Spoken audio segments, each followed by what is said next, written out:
السلام علیکم عزیز طلبہ، آج ہم جماعت ہشتم کا ایک اہم سبق موریہ سلطنت اور کشان سلطنت کے بارے میں معلومات حاصل کریں گے۔ میں ہوں Samina Farzana, government junior college Sedam, ضلع گلبرگہ، اور آپ اس ویڈیو کو سوشل سائنس ورلڈ نامی یوٹیوب چینل پر دیکھ رہے ہیں۔ پیارے بچوں، موریہ سلطنت ہندوستان کی پہلی سلطنت مانی جاتی ہے۔ مگدھا ان کا پایا تخت تھا۔ چندرگپت موریہ، بندوسارا، اشوکا اس خاندان کے اہم بادشاہ تھے۔ اس سلطنت کے بارے میں معلومات ہمیں یونانی سفیر میگھاستھنیس کی کتاب انڈیکا سے حاصل ہوئی ہیں۔ ایک ذریعہ اس سلطنت کے بارے میں معلوم کرنے کا کوٹلیہ کی لکھی ہوئی ارتھ شاسترا بھی ہے۔ کوٹلیہ مصنف کا نام ہے، ارتھ شاسترا ان کی لکھی ہوئی کتاب کا نام ہے۔ کوٹلیہ چندرگپت کے استاد اور وزیر اعظم بھی تھے۔ اس کتاب کے ذریعے انہوں نے حکومت کے انتظامیہ، غیر ملکی تعلقات اور عدلیہ کے کام کاج سے بادشاہ کو آگاہ کیا ہے۔ اس کے علاوہ اس دور کی ایک کتاب ہمیں ملی ہے۔ اس کتاب کا نام ہے مدر راکشسا، جو سنسکرت زبان کا ایک ڈرامہ ہے۔ اس کے مصنف کا نام ہے وشاکھا دتا۔ اس کے علاوہ راج ونشا، دیپ ونشا نامی بدھ مت کے مصنفین کی لکھی ہوئی چند کتابیں اشوکا اور اس کے دور کے بارے میں بیان کرتی ہیں۔ پیارے بچوں، تصویر میں آپ چندرگپت موریہ کو دیکھ رہے ہیں۔ یہ 321 سے 298 BC حکومت کی تھی۔ چندرگپت موریہ سلطنت کا بانی مانا جاتا ہے۔ 24 سال کی عمر میں چندرگپتا نے اپنے استاد کوٹلیہ کی رہنمائی میں نندا سلطنت کے آخری حکمران کو معزل کر کے اقتدار حاصل کیا۔ معزل کا مطلب ہے نندا حکومت کا خاتمہ کر کے موریہ حکومت کا آغاز کیا۔ سیلوکس، جو سکندر اعظم کا گورنر تھا، اس کو چندرگپت موریہ نے 305 قبل مسیح میں ایک جنگ میں ہرا دیا تھا اور معاہدہ کیا تھا۔ سیلوکس نے اپنی بیٹی کو چندرگپت سے بیاہ دیا تھا، یعنی شادی کروا دی تھی۔ چندرگپت موریہ نے جین مذہب کو قبول کیا اور اپنی حکومت کو اپنے بیٹے بندوسارا کے حوالے کر کے شرون بیلگولا، جو کرناٹک کا مقام ہے، وہاں کا سفر کیا تھا۔ اس کے بعد سلکھانا ورتا، یہ جین مذہب کی ایک رسم ہوتی ہے جس میں موت تک بھوکا رہنا پڑتا ہے۔ تو اس رسم کو اپنا کر چندرگپت موریہ نے اپنی زندگی کا خاتمہ کیا تھا۔ پیارے بچوں، اب ہم شہنشاہ اشوکا کے بارے میں معلومات حاصل کریں گے۔ اس نے 273 قبل مسیح تا 232 قبل مسیح ہندوستان میں رہا تھا۔ اس سلطنت کا سب سے اہم بادشاہ تھا۔ بندوسارا کے دور میں تکششیلا کا یہ گورنر تھا۔ بدھ مت کے متن کے مطابق بندوسارا کی موت کے بعد اشوکا نے اپنے 99 بھائیوں کو قتل کر کے تخت نشین ہوا تھا۔ اس نے تقریباً 4 سال تک اپنے بھائیوں سے جنگیں کی تھیں۔ پیارے بچوں، اقتدار میں، تخت و تاج میں اور حکومت کے لیے رشتے اہم نہیں ہوتے۔ تاریخ میں ہم یہ بار بار دیکھتے ہیں۔ اشوکا کی اہم جنگ تھی کالنگا کی جنگ، جو 261 قبل مسیح لڑی گئی تھی، کیونکہ کالنگا کے بادشاہ نے اشوکا کو باج گزار دینے سے انکار کیا تھا اور موریہ سلطنت کو ماننے سے انکار کیا گیا تھا۔ تو اشوکا نے ایک بڑی فوج لے کر کالنگا، جو اڑیسہ میں ہے، اس پر حملہ کرتا ہے۔ اس جنگ میں 1 لاکھ لوگ مارے جاتے ہیں اور 1.5 لاکھ لوگ قید کیے جاتے ہیں۔ ہزاروں لوگ پناہ گزین ہو جاتے ہیں، یعنی ان کے گھر بار لٹ جاتے ہیں۔ اشوکا نے کالنگا کی جنگ تو جیت لی، مگر اس کو احساس ہوا کہ جنگ صرف تباہی ہی لاتی ہے، تو اس نے آئندہ جنگ نہ کرنے کی ٹھانی اور بدھ مت کو اختیار کیا۔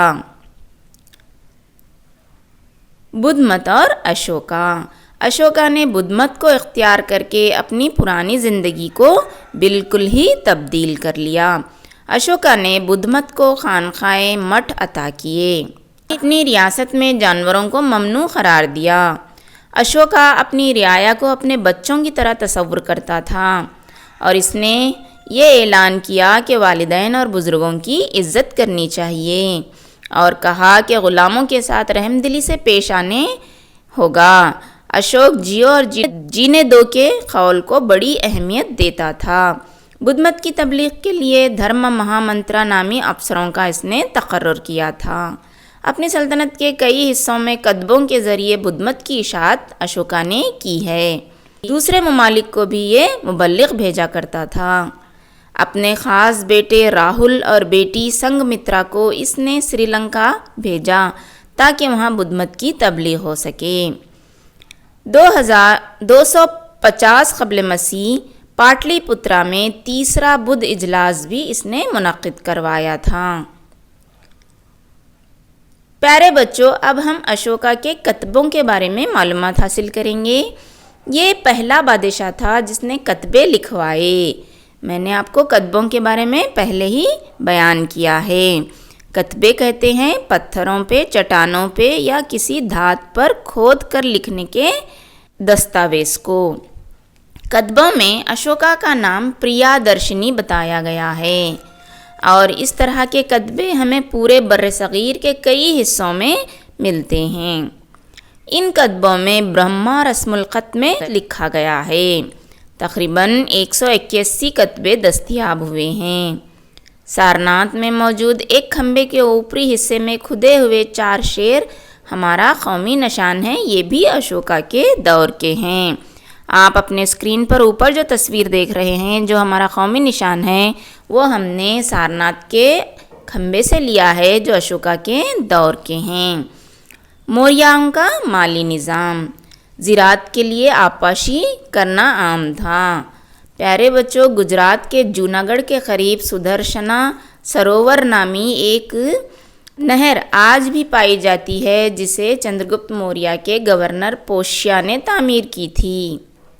حکومت کی آمدنی کا اہم ذریعہ لگان تھا۔ چاندی کے سکوں کے ذریعے لین دین ہوتا تھا۔ تکششیلا، اجین، دھولی، ساون نگری اہم تجارتی مراکز تھے۔ راجو دور میں راجو کا اسے کہا جاتا تھا جو عدالتوں میں انصاف کرتا تھا۔ یوکتا اسے کہا جاتا تھا جو بادشاہ کو معلومات فراہم کرتا تھا۔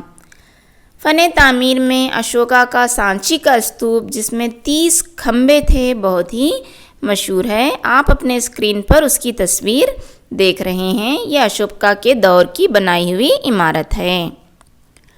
پیارے بچوں، ایک عظیم حکومت ہندوستان میں زمانہ قدیم میں پائی جاتی تھی جو موریہ کے بعد ہندوستان میں حکومت کی، انہیں ہم کوشان کہتے ہیں۔ یونانیوں کے بعد کوشانس نے ہندوستانی تاریخ پر ایک گہرا اثر چھوڑا ہے۔ اس حکومت نے بدھ مت کو پھیلانے میں اہم کردار ادا کیا۔ کجل کداپیشس اس خاندان کا بانی ہیں۔ ویم کداپیشس اور کنشکا اس خاندان کے اہم حکمران ہیں۔ اوپر کی والی تصویر میں آپ جو نقشہ دیکھ رہے ہیں اس میں ہم دیکھ سکتے ہیں کشان حکومت ہندوستان میں افغانستان اور پاکستان وغیرہ تک پھیلی ہوئی تھی۔ ان کا تعلق یوچی قبیلے سے تھا۔ کوشانس کا تعلق یوچی قبیلے سے تھا۔ کجل کداپیشس نے ہندو کش پہاڑیوں کو عبور کر کے کشمیر اور کابل میں قیام کیا۔ ویم کداپیشس نے سونے کے سکے بھی جاری کیے۔ آپ تصویر میں سونے کا سکہ دیکھ رہے ہیں۔ کنشکا کے دور میں زبردست ترقی کوشان حکومت کو حاصل ہوئی۔ اس نے بدھ مت کے مقبرے اور عبادت خانے بنوائے۔ پرشاپورا اس کا پایا تخت تھا۔ پیارے بچوں، پرشاپورا یعنی پشاور کو کہتے ہیں جو اب فی الحال پاکستان میں ہے۔ یہ اس کا پایا تخت تھا۔ اس کی حکومت متھرا تک تھی اور اس نے ساکا کیلنڈر جاری کیا۔ اس ایک قسم کا جنتری ہوتا ہے جسے ہم ساکھا زمانہ بھی کہتے ہیں۔ کنشکا کے دور میں چوتھا بدھ اجلاس منعقد ہوا جس میں اشوگھوشا،